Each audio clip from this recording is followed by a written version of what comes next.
You're listening to Served Up, a podcast that features inspiring beverage professionals and topic experts that share their passions through meaningful conversations. I'm your host, Bridget Albert, also known as the Market Fresh Mixologist, an industry mentor with decades of experience. Grab a cocktail and sit back. Let's learn how we can make a positive impact in our industry.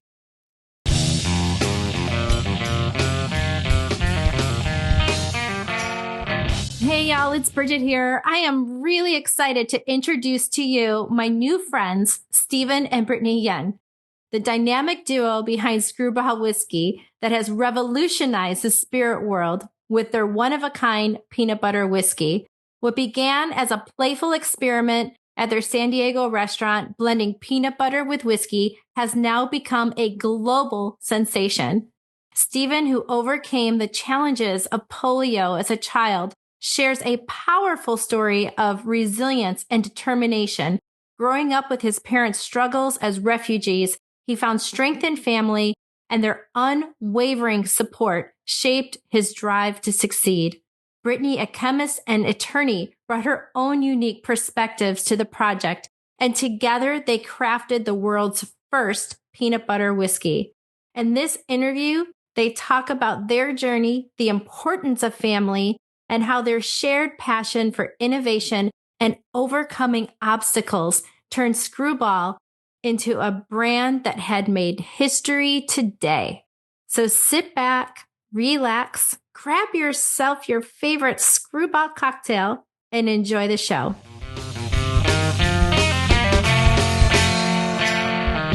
Stephen, Brittany, welcome to Served Up. I'm really excited to have you on our show today. Thanks for having us. We're super honored to be here, Bridget. Absolutely. Brittany, let's start off with you. So let's start off with the origin story. How did the two of you meet? And was it kind of like that love at first sip, or did the Skrewball magic come much later? Well, we were pretty young when we first met, so I think the magic came a lot later. We actually met in elementary school. We didn't really start dating until high school. And we've been together 20 plus years now. So, it was definitely a long play. So the two of you are high school sweethearts. Yep. We've been together since I was 15 years old. Oh my God. I love that. My husband and I met outside of high school, but I actually have a picture of him and I together, and he's 4 years old and I'm 3 years old. And we're at a family gathering. Our families were friends. We didn't know that till much later. Story for another day. But this is really amazing. What town was this? So we were in San Diego and we were in Ocean Beach. That was the area. Wow. We actually have a similar photo. It was my teacher, who's a third grade teacher.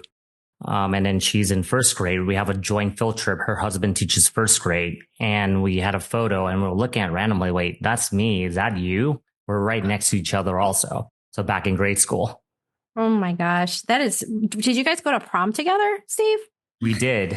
You did. We need to see those pictures. The public needs to see those pictures. It's going to be embarrassing if you see my suits and our hair. So he'll never let me live that down. I had him wearing a white suit. Oh my God. Oh, the white suit as well. Wow. Well, let's bring it over to Steve. What possessed you to turn peanut butter into whiskey? And when did you know this wild idea had legs? So I have to tell you a little bit about my background story. I was born in Cambodia, third world country. My parents actually just survived genocide that happened. So one of an inspiration why we call it Skrewball is that black sheep, somebody that followed on their own heart and stand up for what they believed in. And unfortunately, at that time, they lost their lives. A lot. My aunts and uncle and my grandparents on both sides. My parents survived. They became a butcher and was actually very successful at that. And actually retired in early 30s until when I was 1 year old, I woke up paralyzed. I actually caught polio.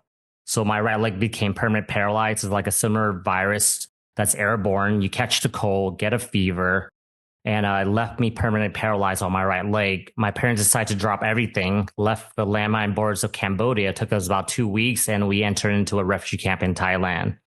There we stay in line for food and water for about 6 years. Essentially, it's a prison where you can't get in and out. And after 6 years, we got sponsored by a Ram Act of Kindness by a couple who lives in San Diego. And that's how I end up in San Diego and Ocean Beach. And they would see us all skin and bone. They would give us a basket of food, be bread and peanut butter.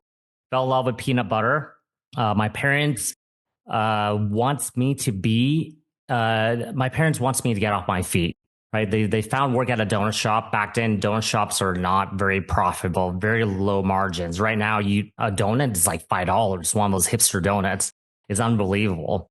But my parents wants us to don't be in the hospitality because it's long hours, very little margins. But I fell in love with hospitality. So instead, I opened my first bar at 22. Didn't know what I was doing. I was dating Brittany. I said, Brittany, guess what? I bought a restaurant. And she's like, you have no clue what you're doing. This is completely opposite of a donut shop. But I put my love of peanut butter and everything in noodles and wings and fried rice and also in Jameson. I started putting peanut butter in Jameson. And you got to see these bartenders who are craft mixologists who are like, you want me to scoop real peanut butter and put it into Jameson, which Jameson does not need anything in it. And then, getting all the mess and all everything. And we got some revolt. But afterwards, they saw that the sales start increasing rapidly from $100 to at time $10,000 a night in just peanut butter and Jameson shots. And so that's when we decide, you know what? I've seen many suppliers coming in there. I think I could do this.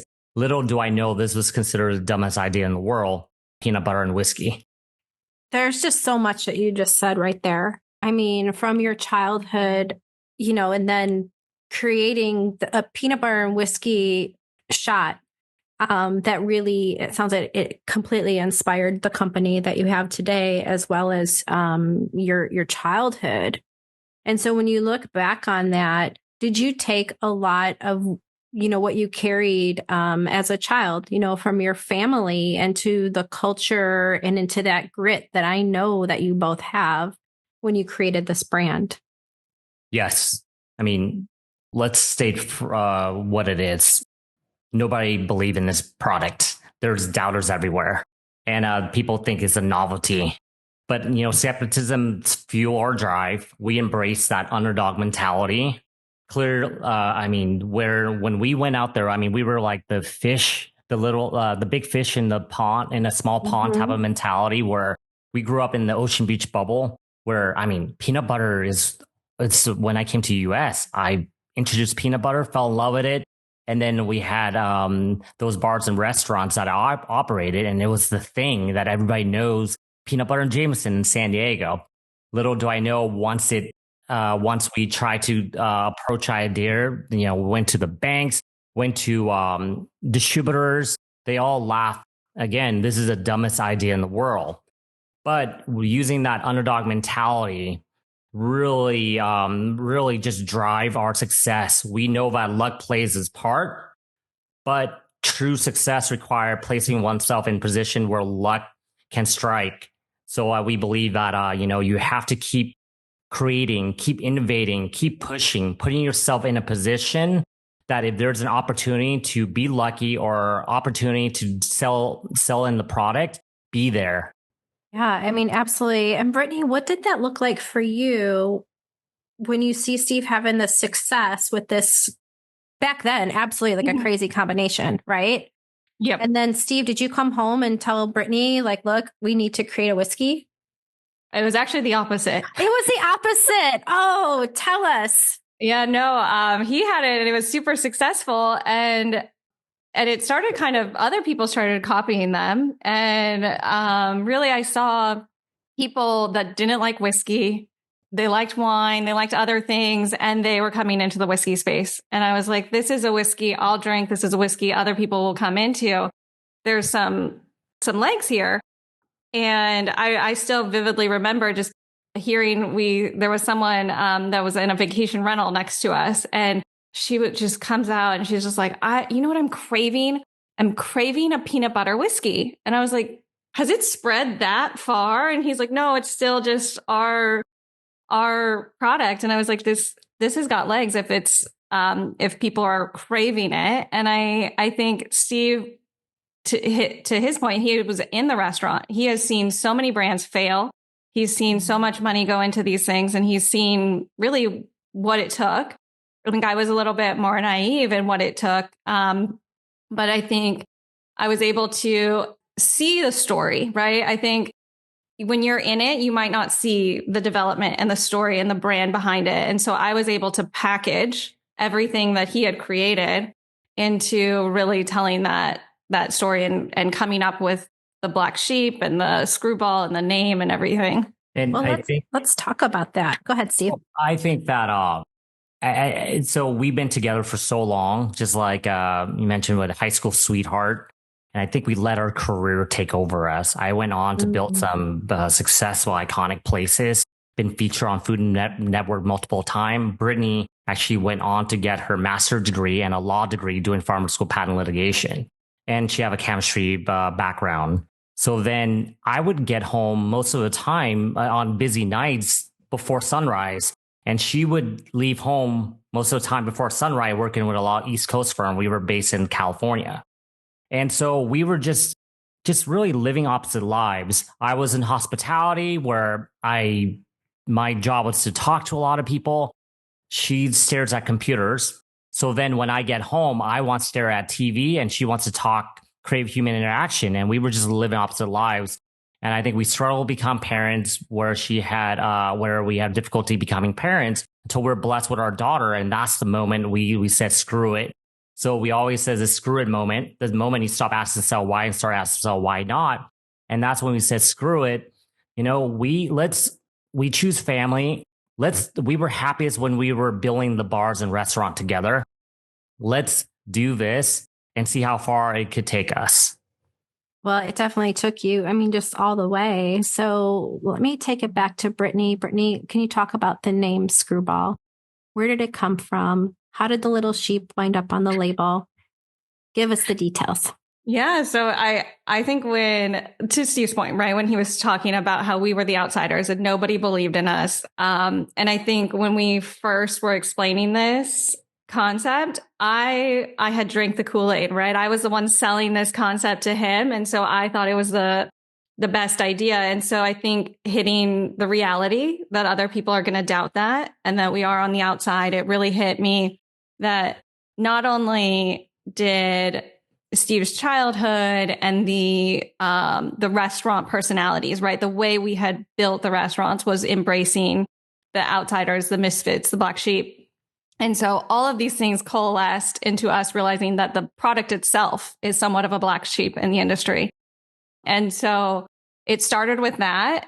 The name didn't fit, right? We still wanted the fun, the levity. And really, when I came across the name Skrewball, it just was one of those things where we just immediately knew. It was just like, oh, there it is. And that's what I told him. I said, once the name comes, it's going to come. And I think putting all of that name, that imagery, and putting it all together, I think really solidified for him what it was about.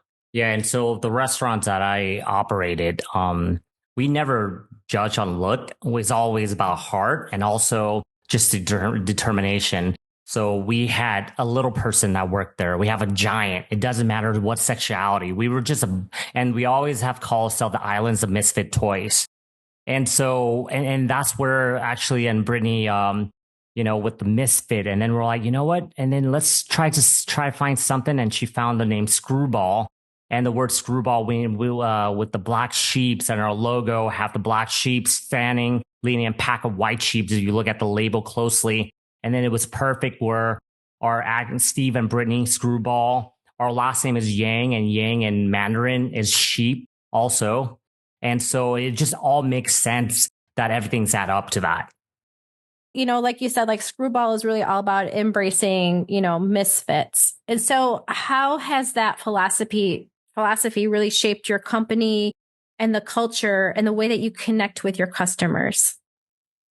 Well, I think it really started from the beginning of how we approached the promotion of it was that it wasn't just, we didn't have the money to do these big promotions, right? And so we really focused on genuine connections with people and making them a little bit more unique. And so even if it was, how do you taste the product?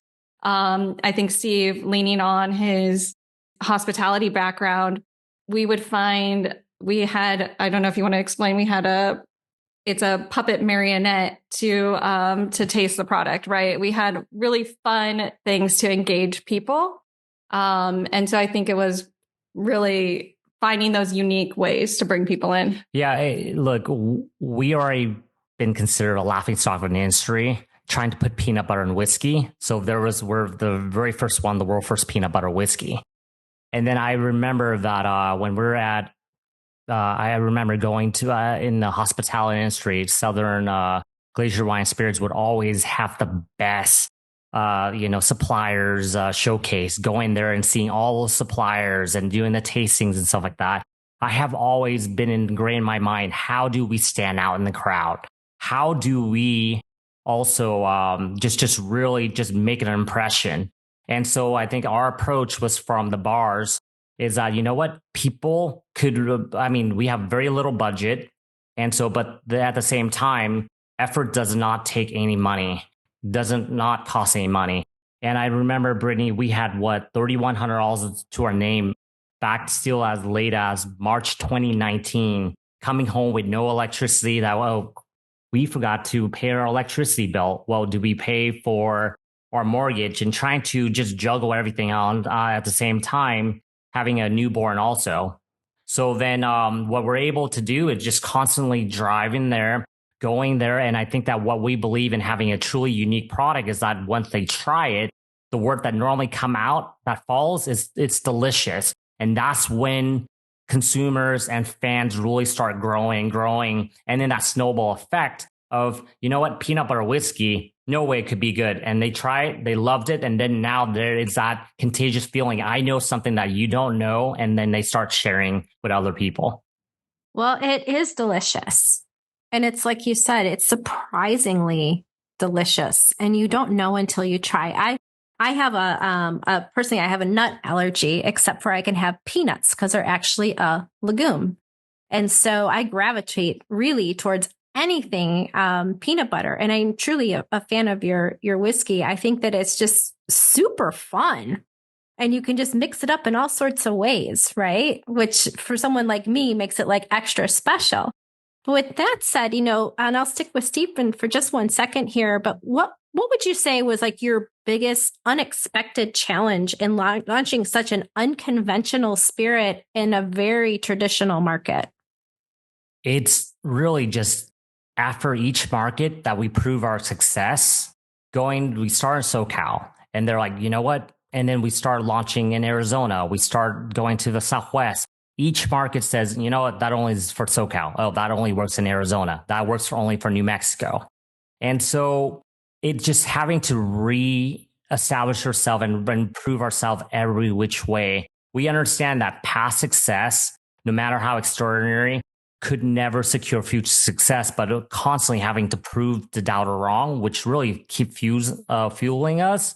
But at the same time, I think that when, that saying, the bank won't give you any money when you needed it, we were just constantly putting money in and it came right out.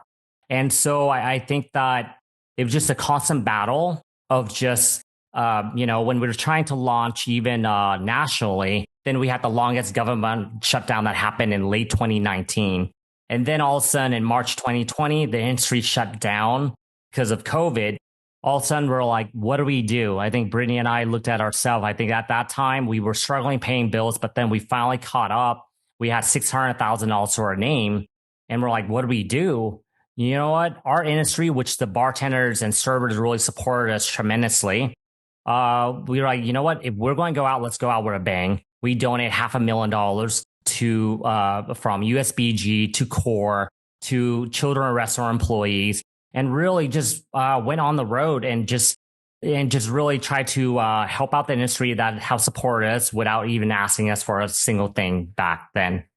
That's really incredible. And as somebody who is very familiar with the United States Bartenders Guild and actually the founder of the foundation, I know that money that you donated truly had a positive impact on so many lives. So thank you for that. Yeah, no, we always been, taught that you have to be there when people need help most, so come back to you tenfold. We didn't know that year, for the longest time, we were battling Hennessy. The only brand that grew faster than us was either Tito's or Hennessy in dollar sales in 2020.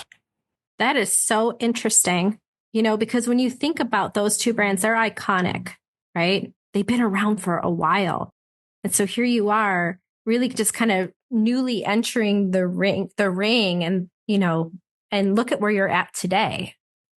And that's also, we had 4 bartenders and myself, the blind leading the blind. Our total team was 12 people total. And we were just battling every single thing coming at us.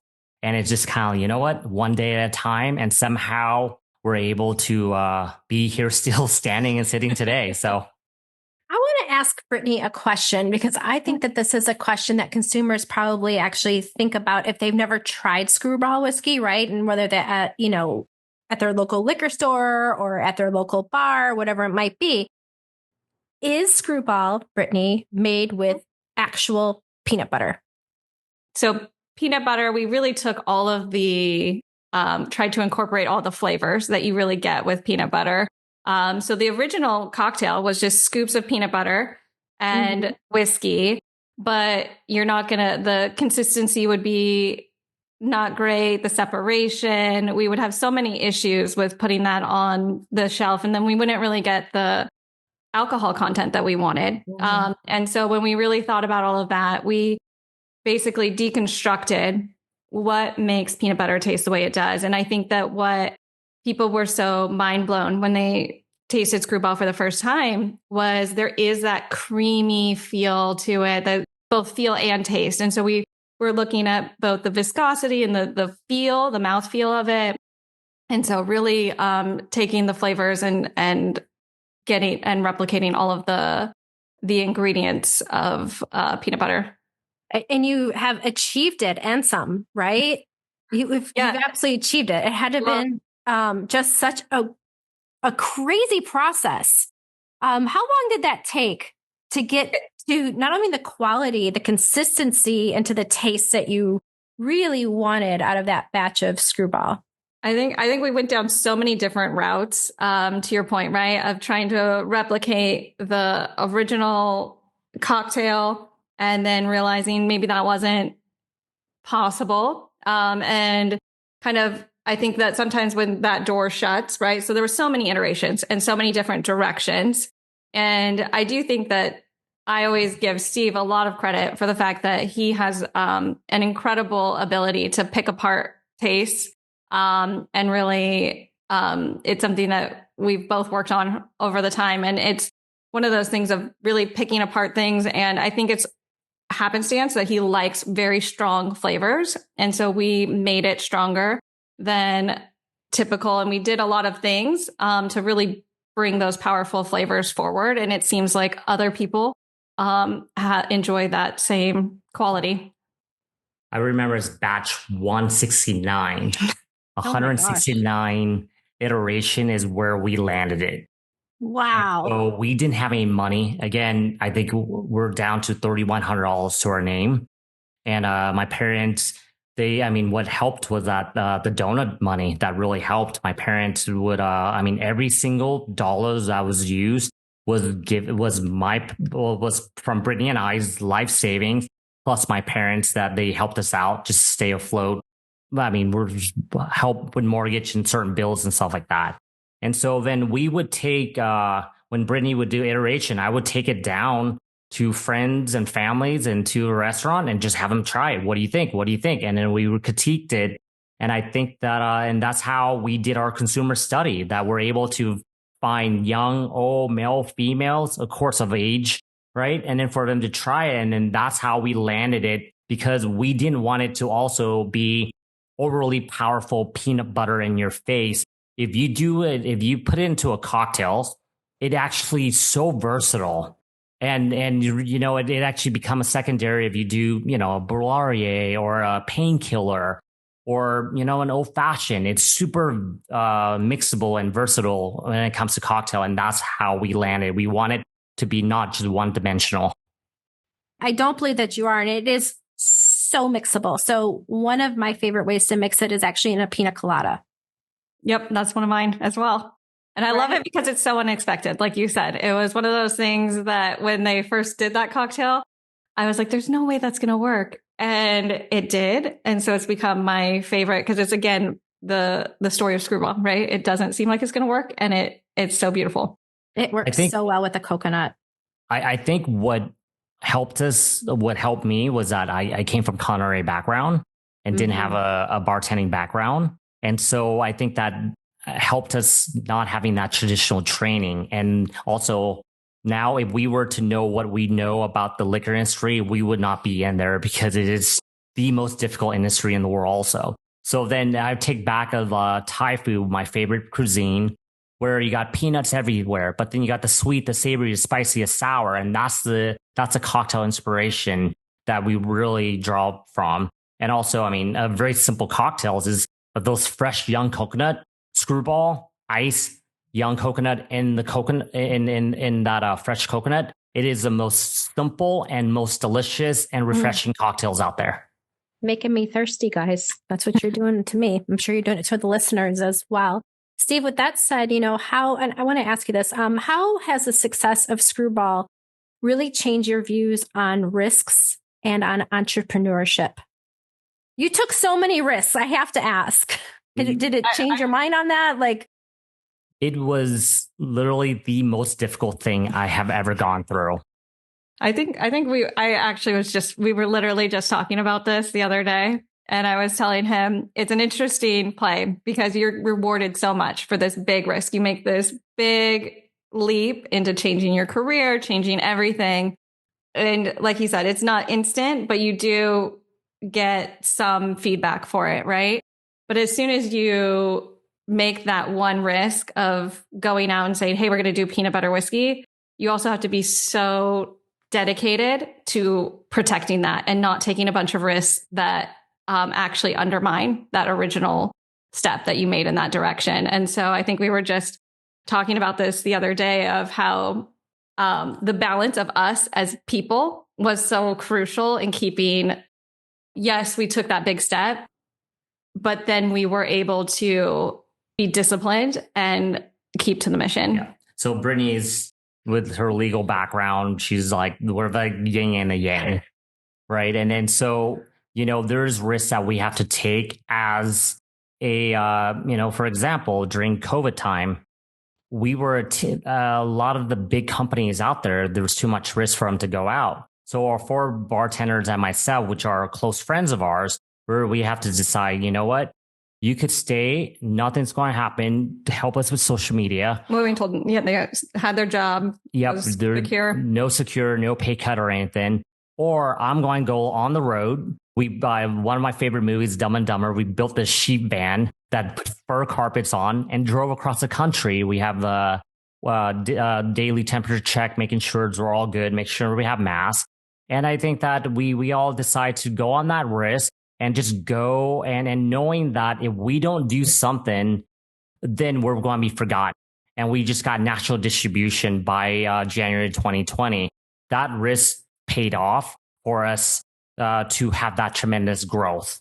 And also at the same time, also now, I think there was at one time well over 50 other peanut butter whiskey on the market after we're being the original one. So success also has its flaws also. How does that make you feel when you see others picking up on the whole peanut butter whiskey train? Is it flattering? Is it annoying? Is it both? I think it's both because we're like, oh, great. Now we finally get to maybe sit down for a minute, but then all of a sudden, no, we have to keep our toes and keep going, keep innovating, keep creating, and be ready to just, you can't never rest. And that's the spirit of the liquor industry. Yeah, I think it really drives us. It's, as we're creating and building and building things how do we own them? How do we make them so unique that nobody else can make that claim, right? So it's not just a peanut butter whiskey claim, it's a Skrewball claim. And so that's really what drives us, is how do we continue? And it holds us accountable to the original mission, which was to be different and to stand out from the crowd. So I think it's a built-in honest to our mission thing. Brittany, I want to stay with you for just a minute, mom to mom. My husband and I, we also have a daughter. Our daughter's in college, so she's much older, it sounds like, than yours. Are there lessons that you have learned in your journey so far, building a brand, being in the beverage industry, that you will one day want to pass down to your daughter? I think there's been a lot. It's been a lot of us growing. Like Steve said, I had a lot less experience than he did coming into this industry. And so really learning a lot of that. And so I think the biggest one recently that I've come to is that I think in the beginning, it's so personal, right? Like this story was our personal story and our brand, and everything felt so personal. And you realize people aren't treating you. That's really more of a reflection. I know a lot of people say it, right? It's more of a reflection of them than it is of you. But really learning, how do we have all this passion, but also not be dissuaded by some of the negative stuff that comes with it? That's really, really good advice. It's very insightful for sure. Steve, do you have anything you want to add? Yeah, what started was our daughter, when we were blessed with our daughter. And now I think that it was peanut butter was the glue that brought us together. I don't think if it weren't for Skrewball, we wouldn't be here today, this close to each other. And so, for us, is that, and so Brittany would put our daughter on her back and literally just go blend and go. We had a little distillery back in San Marcos, California. And then, then both child and still this child. So we have a 7-year-old, a 5-year-old, and a 6-month-old right now. And every single one of them, and Brittany would be that we were doing so many GSMs, WSWA, meeting with the distributors. And, people are looking at us, okay, here's this guy, and there's a girl who is pregnant on high heels trying to sell his whiskey. So we're like that misfit, that Skrewball. But somehow, though, we're able to actually be a family also. Our daughters always travel with us. They sleep in our bed. And so I think they realize that these what we have now are just hard work, and what we just keep on pushing and keep on just driving until we're comfortable where we're at right now. And I think that's what's been so great for us, is that our daughters have been a part of it, right? They've seen it, and I don't think we don't hide stuff from them. They see it, they come in, they help us. And so they actually, I think, fully understand and appreciate all of these things that most children, they're very young children, don't. And so it's pretty amazing to see them and to see the creativity that they bring, and they inspire us. So it's kind of full circle. We fly over 100 flights a year. So with us. And then I think we took full advantage of the Southwest, where I think companion passes or under 2, they fly for free. And so, we know that those are hard work, but at the same time, we at least get them at nighttime. And the unsung hero, to be honest, is my mother-in-law that would travel with us. We didn't have much money, so we always get 2 twin beds, right? My mother and maybe one of the baby, and Brittany and I with the other kids together. And so we got very close, and I think that really bonded us and grew, and then really even made our family even more tight. I love your family so much. I do. I just love your story. I've been in the industry for about 30 years. My husband has been also. He's a master brewer and owns a brewery. So our daughter was also raised in the industry.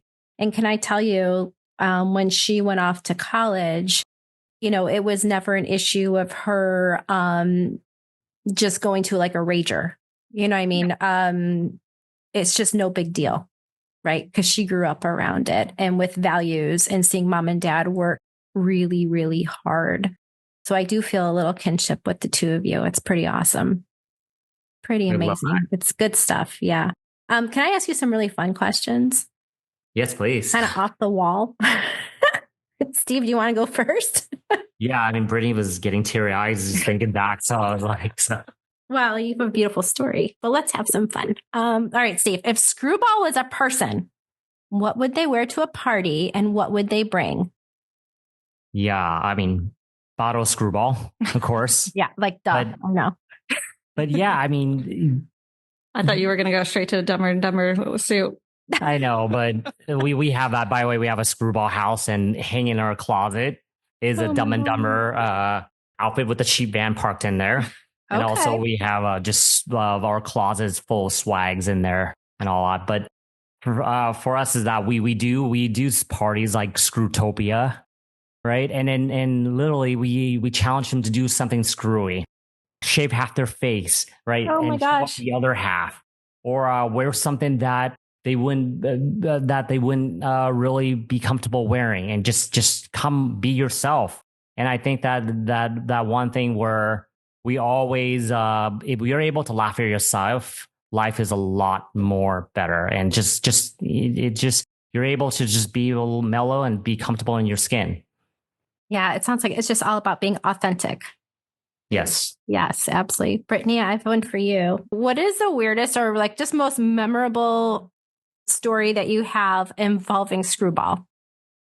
There's a lot. I figured. Yes. No, I still think I go back to the very early days, and they needed a forklift, and it was like, I don't know, like a mile away. We didn't have very much money, and they said it was going to cost quite a lot of money to move it to the location that we needed it. So they just got on the freeway with a this, and Steve's sitting there with his blinkers in front of them, guiding traffic. And so that was, and he's like telling me what he's doing. I'm like, what? Why? All right. So because I was there and Brittany couldn't believe it, I'll send you a video of it, is that they were trying to charge us like almost $1,000 to drop the forklift for a delivery, which I thought was outrageous. And we're literally only across the freeway. I think it was less to rent the forklift. Yeah, and we just didn't have any money. I'm like, what do we do? The trucks is coming to pick up at our bonnet license facility, where the storage place is. And I'm like, you know what? Screw it. Let's just do it. And it was around like 9 or 10 in the morning. So it was traffic time. And I just went out there and we got a forklift and drove on the freeway. And I didn't think that they would really, I didn't really think that it would go that slow. It was literally going 2-3 miles an hour. And so we're like, oh God, hopefully no one's going to see us. And then we're able to pull it off. So those are just one of the very few stories, but there's many, many stories out there that I don't even know how we got there. So I think you two need a Netflix show. I'll tell you. I will binge watch you guys. I swear. During COVID time, again, I don't watch much TV, and so we went down. We're driving a sheep wagon, and the AC blew out the first day. We got a lemon of a car. Of a Mercedes Sprinter. And so then we're like, do we turn back? We're like, no, we're just going to keep on going. How we get by, just ice bag around our neck and on our phone because it's overheating and there's no window except for our front or the front two doors. Everything else black. So when it rains, we literally have to find a vacuum and then suck out because they're pulling a lot of the weight out. Oh my God. So then I remember in New Mexico, and New Mexico had the law at the time where if you don't have a New Mexico ID, then you can't stay there. You can't stay at the hotel. So then we're like, okay, where is the most people? Where's everybody's gathering? And one of our screw crew said, you know what? There's a bike rally over at Sturgis. I thought it was a bicycle rally. I'm like, let's go. You know, he said there's about 1 million people going there. Little do I know about it was a Harley Davidson motorcycle rally. I thought it was BMX bikes or something like that. We're showing up there with our sheep van, everybody looking at us. I was so intimidated and scared, but I have never been more welcome, more beloved by a group of people than ever before. It was like one of those things where we're like, oh my God, this is amazing. Now we do it every year. You do Surges every year. Yes. Oh my God, that's a great story. So you just happen to wind up there and now it's like part of your tradition. Yeah, and I you thought have it was Screw Crew. What's a Screw Crew? it's our team of bartenders ambassadors. And so, fun. and again, thinking it was a bicycle rally. But I mean, these guys who are heavily tattooed or just intimidating big guys on a motorcycle, they were just so welcome and embracing. And it was one of those, you have to see it to believe it, how amazing, how they embrace the screwball mentality. Oh my God, that was meant to be. Yes, yes. That was meant to be. Brittany, what's next for Skrewball? I think, we have the partnership with Pernod that has been really incredible. And I think that they are such a great partner because their history is about entrepreneurship and they value that. And so I think continuing to work with them and finding ways to push this boundary, right, of what do we do to continue to show that we're going to bring these surprisingly delicious products to the market and in surprising ways. Steve, do you have anything you want to add? Yeah, I think that one of the things that we made an agreement with Brittany and I was that we'll take it as far as we could take it. And I think that there's a lot, my schedule since we started is that I would leave home before like around Sunday nights and then get home before maybe Friday nights or Saturday morning and at least have one night at home with the kids. And I think that we want to grow our family and be a family. And I think that partnership with Pernod Ricard really allows us to do that. And also them being the best supplier in the world. On top of that, also value that innovations and entrepreneurship right there from Alex to Connor over in the US is that I think that we made a promise, Brittany and I, that we won't do any innovation that is a me too. We want to do something that haven't been in the market. And it will be different, but also very approachable and stick to the Skrewball brand. So I think that we're excited that hopefully, to start innovating with Pernod Ricard. That is really amazing. On behalf of our Served Up family here, I want to thank you both for spending so much time with me today. I do hope that you get your own show. I will watch it or write a book. You need to do something. There's just so much there. Have you thought about that? I think especially, and I know you haven't even heard his mom's story, so you'll have to, everybody tells us to write a book. And we've definitely been told that. I think we're private people. We have time. We didn't have to say goodbye yet. Can you give us a little nugget about your mom? Yeah, I think both our moms are very inspirational. I mean, for me, my mom just sacrificed everything possible. I think now as a parent, we all understand what that means. And I think that losing her parents at a young age, surviving the genocide that happened. I mean, they were fed 10 grains of rice, working 22 hours a day. Oh my God. So then my parents was able to retire, made it big from their butchering company. Back then, if you try to exchange a bar of gold for banana, they would have to say, no way, I can't eat gold. And so that mentality that they told us you have to be there when people need help most, so come back to you tenfold.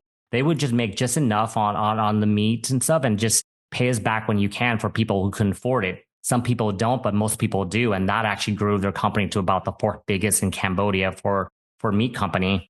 And so when I caught polio, she didn't know what happened, where she took me to every doctor possible, driving me everywhere to even the mountains. Believe in any little help. Like there's this kid that he was the reincarnation of a holy man. He literally bit my piece of my toes off and said, "You're healed." And my mom would just go there to try to just get any hope at all until when somebody set her straight that, hey, your child had polio and you need to go to the first world country to really get him really healthy. And I think that for her to be comfortable and retire, to have everything she wants, to ultimately sacrifice everything, and then coming to and then working to the donor shop. My parents, I think many parents would do it, but to just think back that they're now have to rely on their kid. They don't know the language. They were never introduced to technology, learn to drive, learn to turn on a TV or a computer.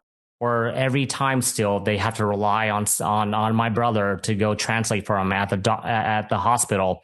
I think that strength and that sacrifice really kept us going and fuel our motivation to make this successful. So when you hear that, creating a peanut butter whiskey doesn't sound as impressive. Yeah. And I think, we're still writing our story and we're still, living in, and I think, there's more to come. Yeah, there is more to come. I do think you all need to write it down and turn it into a book. I would read it. You need to. You just said somebody tried to bite your toe off. I mean, come on. Yeah. Yeah, there's a lot there. Well, with that said, I want to thank you both for coming on Served Up. It's been an absolute pleasure. Would you come back and give us an update sometime? Yeah, we'd love to. We would be honored to. We'd love to have you both back. And with that said, I want to wish you both just some great health and a lot of peace. Cheers to the both of you, and cheers to Skrewball. Thank you, Bridget. Thanks for listening. Served Up is brought to you by Southern Glazers Wine and Spirits. Produced by Zunu.online. Music by We Killed the Lion can be found on Spotify. Make sure to subscribe to be notified of our future Served Up episodes. Cheers.